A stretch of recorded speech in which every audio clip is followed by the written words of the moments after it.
A China está passando por uma das maiores crises financeiras das últimas décadas. Isso porque estão somando a questão da crise sanitária e as políticas de Covid-0 que foram impostas pelo presidente Xi Jinping lá na China, com a crise do mercado imobiliário, que vem acontecendo até de forma controlada, e também a crise do setor bancário, que está com uma forte exposição ao mercado imobiliário em duas fontes diferentes.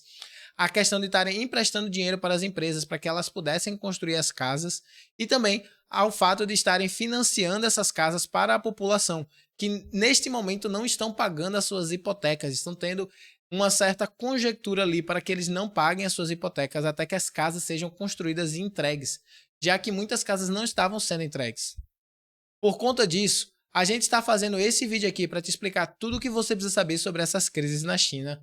Se você tem interesse em aprender mais sobre esse assunto, fica com a gente até o final desse vídeo.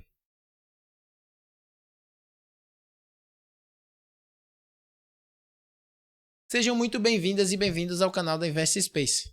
Se essa é a primeira vez que estamos nos encontrando, muito prazer. Eu me chamo Yuri Leite e sou analista financeiro da Invest Space.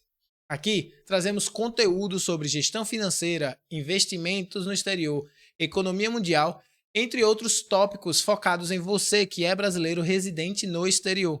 Então, se você tem interesse em aprender mais sobre esses assuntos, eu peço que você considere se inscrever aqui embaixo, clicando no botão inscreva-se, e também que você clique no sininho para ativar as notificações e não perder nenhum dos nossos conteúdos aqui. Mas então, vamos entender o que está acontecendo lá pela China? Primeiro, a gente tem que falar da questão dos gargalos que surgiram na oferta e na produção de bens, justamente por conta das políticas que foram impostas lá de Covid-0.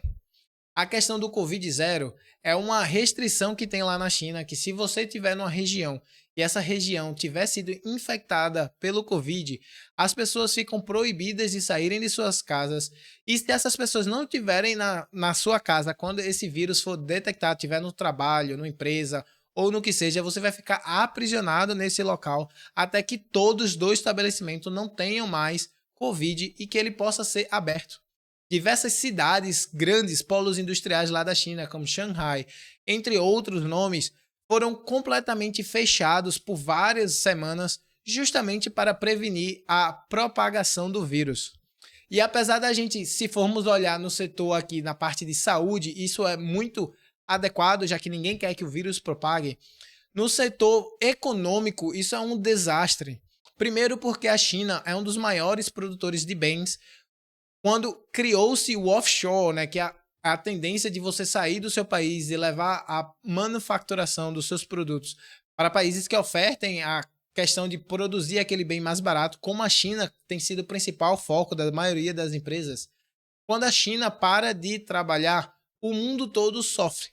E é por isso que a gente tem visto essa inflação também considerável no mundo, por conta das grandes restrições que estão acontecendo lá na China. E apesar da gente estar adentrando aqui na questão mundial, isso também é ruim para a China, porque isso também representa uma diminuição do crescimento do seu PIB, que é basicamente o referencial ali nas últimas 2 décadas, e tem sido o maior crescimento em PIB em todo o nosso planeta.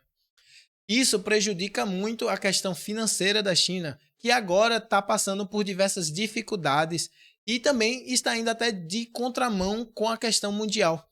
Enquanto que basicamente todos os países estão aumentando as suas taxas de juros, o famoso aperto monetário, a China está aliviando as suas taxas, ela está diminuindo a sua taxa Selic de lá.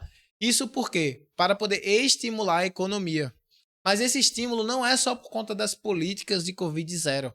A gente também tem que falar aqui da questão da crise imobiliária que começou ano passado, em 2021, por conta da Evergrande, que era a segunda maior empresa lá da China, e eles não conseguiram pagar os seus empréstimos e entraram em default. É um processo que, quando a empresa não consegue pagar as suas dívidas, ela diz basicamente que vai pagar em algum tempo e deixa aqueles juros ali acumulando para poder pagar suas dívidas no futuro. Então, como quase 25% do PIB chinês depende da construção civil, o fato da Evergrande e depois outras diversas empresas que eu vou estar mostrando aí na tela para vocês, que caíram 60%, 70%, 80%, 90%, Todas essas empresas tiveram impactos significativos durante esses últimos 2 anos e isso está impactando diretamente na economia chinesa.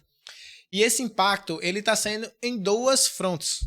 Tem a questão das empresas não estarem com recursos para poder continuar construindo as casas e tem as pessoas que estão querendo pagar suas hipotecas para poder ter as suas casas e elas mantiveram pagando por um tempo considerável, mas as casas nunca ficavam prontas e elas pagavam e pagavam e pagavam e a casa não ficava pronta. Sendo esse o terceiro problema aqui, que é a questão das casas não estarem ficando prontas justamente por conta de todo esse cenário que o real estate da China está passando, o mercado imobiliário da China está passando. Tudo isso está levando diretamente as pessoas a fazerem revoltas na rua de não pagarem mais as suas hipotecas para que as empresas sejam forçadas a terminar aquelas casas, aquelas construções, até que eles decidam, enfim, pagar suas hipotecas. Mas vale dizer que essas hipotecas elas não são pagas diretamente para as empresas, e sim para os bancos. E como o banco tem as 2 frontes, eles não conseguem pegar o dinheiro que eles emprestaram para as construtoras e ao mesmo tempo eles não estão conseguindo pegar na hipoteca, os bancos da China estão passando por uma situação muito delicada.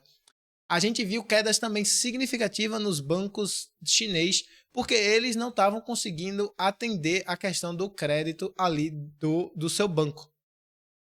Tudo isso está levando a diversas revoltas, o povo está indo para as ruas e neste ano em especial o presidente Xi Jinping vai estar sendo anunciado ou vai estar se entrando no seu 3º mandato, que seria o mandato definitivo dele, fazendo com que ele fique de forma para sempre, né? No caso, até que ele faleça como regente principal lá da China ditatorial.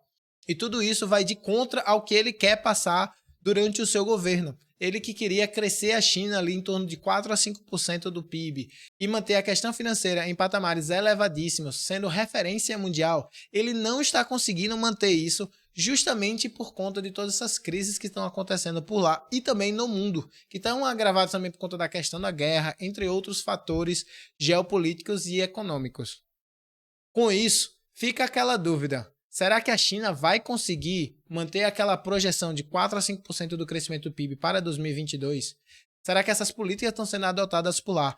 É de fato a resposta, é a solução? Deixa aqui embaixo nos comentários a sua opinião a respeito disso, que é para a gente poder conversar e discutir um pouco mais. Se você ficou com alguma dúvida de alguma coisa aqui e quiser saber mais algum detalhe sobre alguma dessas informações que a gente passou aqui, fique também à vontade de poder estar comentando aqui, deixando seu comentário e a gente vai estar te respondendo. Eu peço que se você gostou desse vídeo, que deixe aquele seu like aqui embaixo, que isso ajuda muita gente aqui no canal, e que você também se inscreva aqui embaixo no botão inscreva-se, que é para você estar a par de todos os conteúdos que a gente está trazendo aqui. Um forte abraço para quem ficou até então e aguardo vocês no próximo vídeo.